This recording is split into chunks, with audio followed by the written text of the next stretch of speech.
selamat datang di Pojok Santai.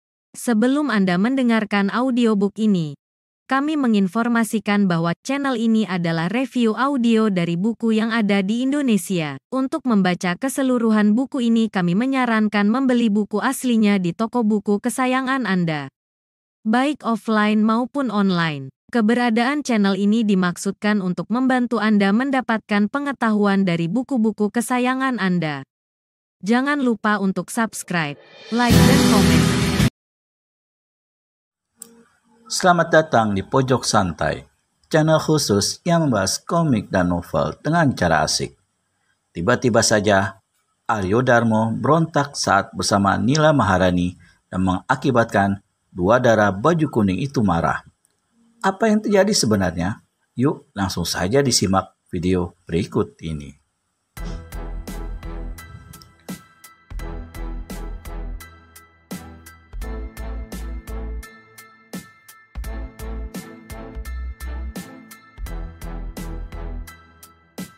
Serangan maut itu dengan mudah dapat dielakkan oleh si darah yang kemudian melancarkan serangan balasan yang amat berbahaya. Terlambat sedikit saja, pastilah kepala Aryo Darmo akan dihantam satu jotosan keras. Pemuda itu menjadi tercekat hatinya. Hah? Dari gerakan serangan serta angin pukulan lawan, dia tahu bahwa gadis itu memiliki kepandaian yang lebih, bahkan jauh lebih tinggi darinya. Pada dasarnya, bukan hal itu yang membuat Aryo Darmo merasa takut dan ngeri. Tapi apa yang diketahui dan yang telah dilihatnya beberapa saat yang lalulah membuat pemuda ini kemudian tak mau lagi melayani Nila Mahadewi, tapi terus memutar tubuh dan lari meninggalkan tempat tersebut. Adikku, jangan biarkan itu kabur. Terdengar teriakan Nila Maharani dari sibakan semak luka di mulut gua.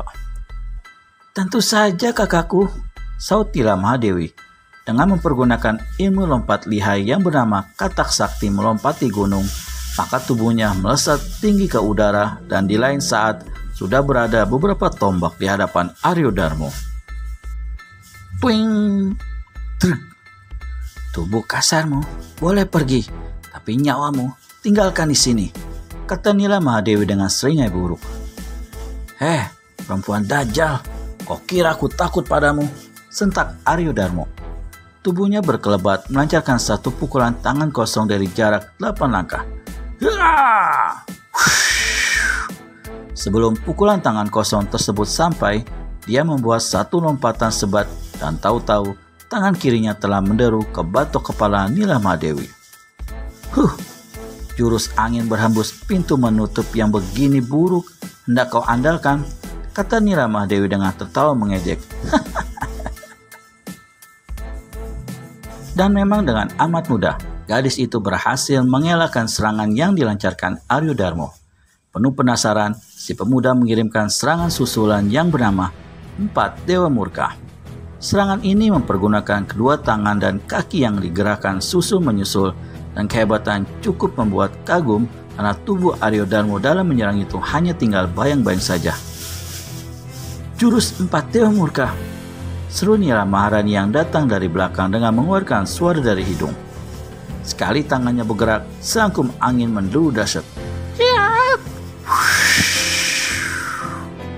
Aryo Darmo terpaksa membatalkan setengah bagian terakhir dari serangannya sewaktu dirasakannya hawa dingin meniup punggungnya.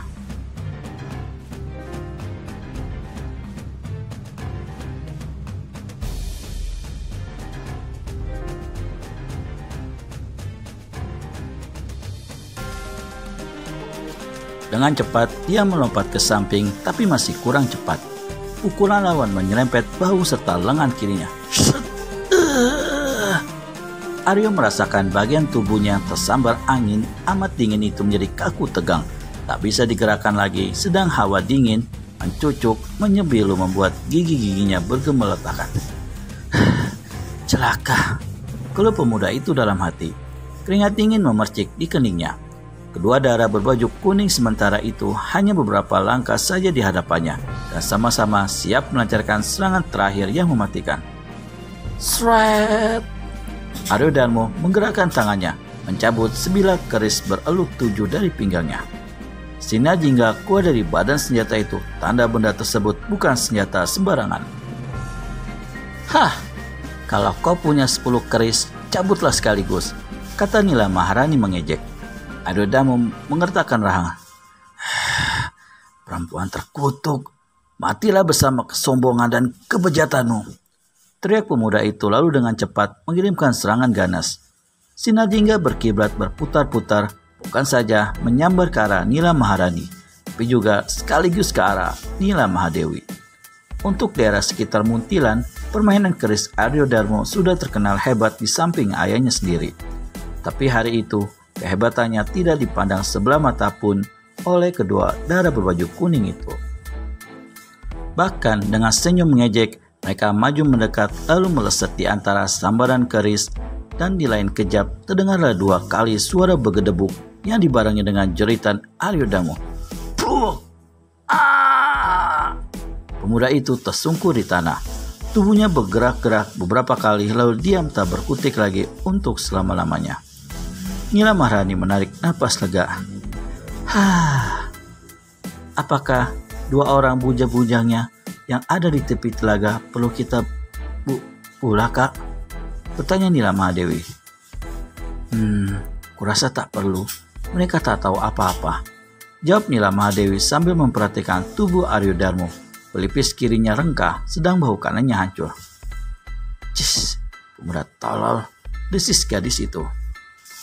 Aku katakan padanya akan menyelamatkan dirinya dari kematian bila dia melakukan apa yang aku mau. Tapi dia kabur dari kamar itu. Nila Mahadewi tak berkata apa-apa. Dia tahu, sekalipun putra Adipati itu menuruti kehendak kakaknya, kelak dia tetap akan dibunuh juga. Akhirnya, ketika dilihatnya kakaknya berlalu dari situ, dia pun mengikuti. Ketika mayat Aryo Dharma diusung oleh 2 orang pembantunya memasuki halaman Kadipaten Muntilan, saat itu Adipati Muntilan, Jalawisena, tengah mengadakan pembicaraan dengan beberapa orang lurah. Tentu saja mereka terkejut bukan main melihat 2 orang pembantu Kadipaten muncul membawa usungan. Jalawisena yang di masa mudanya dikenal sebagai orang gagah dari Muntilan berdiri dari kursinya. Ada apa? Siapa yang kalian bawa ini?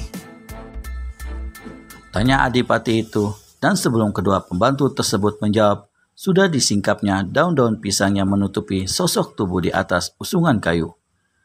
Anakku, teriak Jalawisena menggelegar keras sewaktu dilihatnya siapa yang menjadi mayat dan menggeletak di atas usungan itu. 4 orang lurah yang hadir di situ bagai terpaku di tempat masing-masing karena terkejut dan ngeri melihat kepala putra adipati mereka yang rengkah bergelimang darah. Apa yang telah terjadi? Kas katakan, apa yang terjadi? Tanya Jalawisena. Kami sendiri tidak tahu Adipati, jawab salah seorang pembantu. Marahlah Jalawisena mendengar jawaban itu. Tidak tahu bapak moyangmu, anakku pergi berburu bersama kalian. Satu tamparan kemudian melayang ke pipi pembantu itu, membuat dia hampir terjongkang di lantai. Plak!